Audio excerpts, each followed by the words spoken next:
you just said, you started it off. The world is stressed.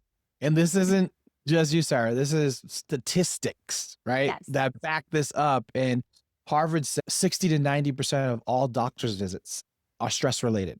Mm. And I read this in Business Insider.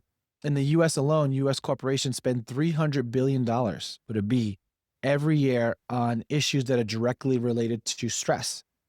Stress is a huge problem, but people don't really know when they're stressed. And then when stress goes unchecked, it turns into anxiety. And when anxiety goes unchecked, it turns into panic attacks. And when panic attacks goes unchecked, it turns into a bigger monster and depression. And it's like, you have to snip it in the butt while you feel it and be able to manage your stress. I started doing some research and I've discovered that 70% of all the toxins in the body are released through the lungs, right? And then 8.5 out of every 10 pounds of weight loss is through carbon dioxide. It's literally through breath work. That's 85% of all weight loss. And you would think like, wait a second, what about these other forms of secretion? It's like, no, 70% of all the toxins and 85% of all the weight loss is actually through the breath.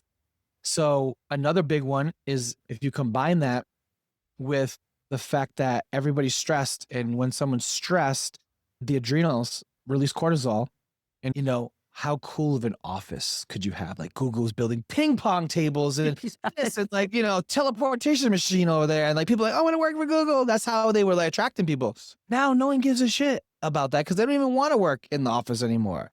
Right. So, and now that they're putting more workload on lesser people and they're burning out faster and they're sitting in front of a computer screen all day, they're not in nature. It's like their health is deteriorating and they're not freaking robots. They're people. Forget all the fancy buildings. Okay, use that money and put it towards your employees' well-being because it will turn around and bite you.